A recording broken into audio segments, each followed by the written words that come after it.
Welcome back again. And in this video, we are going to learn about an important concept from international finance, which is called the pass-through. This pass-through is an important concept that you need to know because everyone uses this. So for this explanation, I will use again another story. So for this story, imagine that you are the CFO or you work in financial planning of BMW in Germany, and you are planning on what will be the price of the new BMW car in Germany, but also worldwide. So let's start with the assumption that in Germany, the car costs 10,000 euros. That's the assumption in Germany. And if we have an exchange rate of $1 per euro, then the price in the US will be exactly the same, right? $10,000.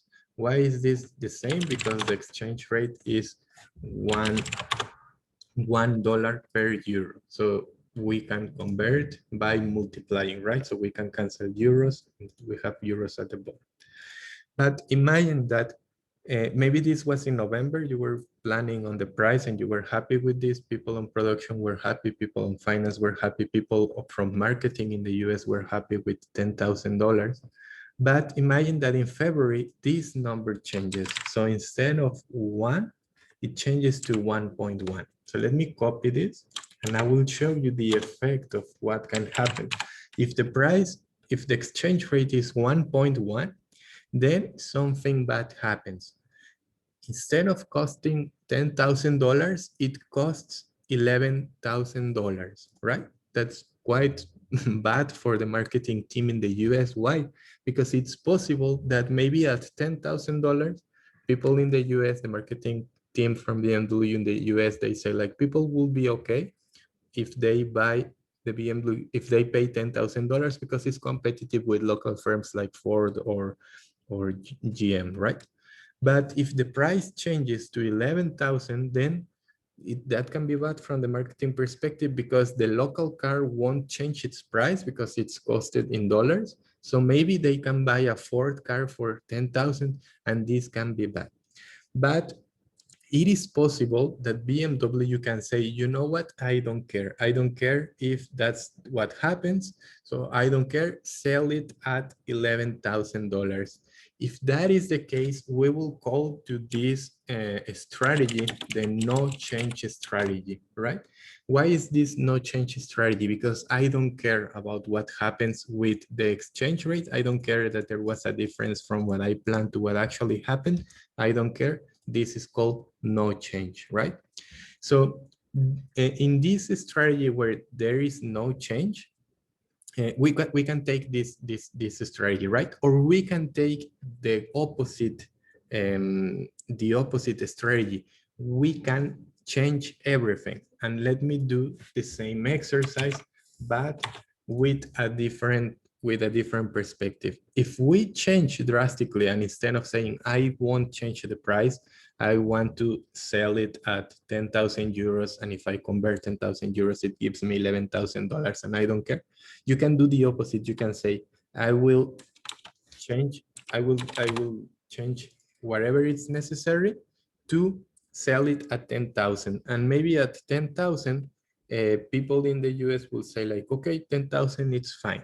So this, if I want to calculate how much money I will receive according to this, I only have to divide because I want to cancel the dollars, and I will receive 9,000 euros. So in this strategy where I decide to change the price, where I decide to make a change, I will have to absorb all the cost, right? Because in here where I didn't care, if I sold one car, I will receive 10,000 euros. But in this strategy where I decided to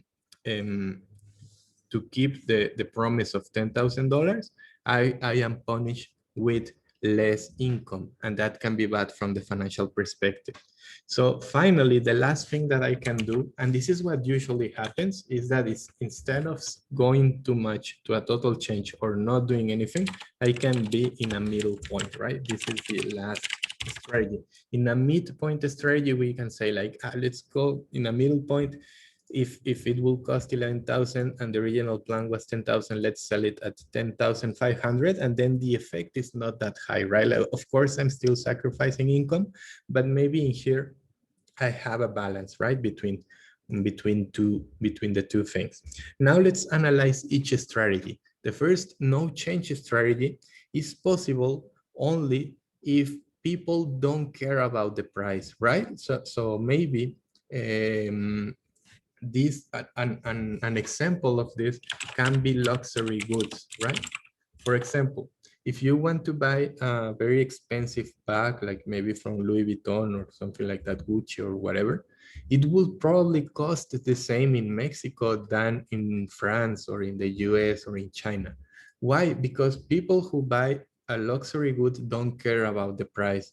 They really want that thing. From the producer perspective, from the seller perspective, they have something that can differentiate the product a lot, right? So like in the case of a luxury good, like a Louis Vuitton bag, they differentiate their product so much that they won't seek for competitors. Like if you want to buy a Louis Vuitton bag, you will buy it. You won't buy, I don't know, a local brand bag because you don't want that. You want that bag from that designer.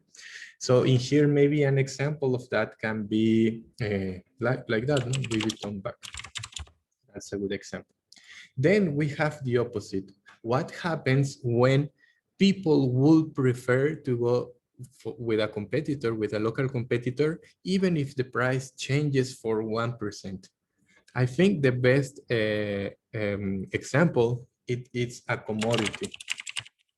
A commodity is something, a material that you don't care where it comes from because it's a material. So an example of a commodity is gold, for example, because you don't care if the gold comes from Mexico or if it comes from Brazil or if it comes from South Africa. Gold is gold, right? It probably, I'm giving you a, I don't know if I'm correct. I'm not an expert on gold. I don't know if it's different gold from Brazil or whatever, but gold is an option, an example. Maybe steel, it's another option because you don't really care where it comes from, right? It's just something that you need. So here I will just write gold, but it is because imagine something that you don't really care about the brand, you just care to the product. So it doesn't matter if it's foreign or local, you just want. And finally, in the midpoint, I think I will write everything else or something like that. Everything that is not a luxury gold, everything that is not a commodity falls between these 2 points, somewhere in between these 2 points. So think about Coca-Cola. If you buy a Coca-Cola in Switzerland, it's very different the price if you buy it in Mexico. Why? Because of something like this. So another example can be, it's literally almost everything, like even clothes, like clothes that are not from luxury brands, or almost everything else. The companies absorb some of that cost from these things, from these moments, and they say, no, it's too expensive to sell it at 11,000 in Mexico because people are not as rich in there, so we need to absorb something. So a good example can be a Coca-Cola, right? So finally, the last thing about this class is that in practice, you can mix the midpoint strategy, which is what is commonly used, with other business strategies. And let me give you 2 examples. In the case of the BMW car, that happens in real life, is that BMW doesn't sell exactly the same version of the car that they sell in Germany. They don't sell that version in Mexico because of something like this. Because in Mexico, it will be very expensive to buy exactly the same version. So they prepare versions from Latin America. So maybe the car in Germany costs €10,000, or that's the price, but they make some modifications to make it cheaper, and they are comfortable at selling it at €9,500. So some examples of this are like maybe the logo of BMW in the car in Germany is made in metal or something, and in Mexico is made in plastic. So they save some money in things that you don't even recognize, or other things that are really small and people don't recognize. Like, of course, maybe the motor is the same, the important thing, but the design is the same, but there are minor things that they change. And this is one example. Another example comes from books, because I don't know, maybe you have books that say international version or Latin American version, because books in the US are super expensive because they are like really nice in color and everything, hardcover, all that.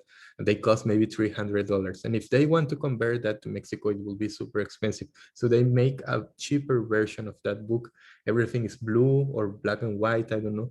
You don't have colors, you don't have hardcover. So they also kind of reduce the cost to absorb that reduction on price. So that is the end. This concept of pass-through, we are not going to put it into practice. It's only important that you understand what's that concept. Maybe I will ask this in an activity homework or in the exam. So it's not like I will give you numbers and you calculate the pass-through. It's more about understanding what is that. Okay, so I think with that, I'm done for today's class. So if you have any questions, come to Zoom.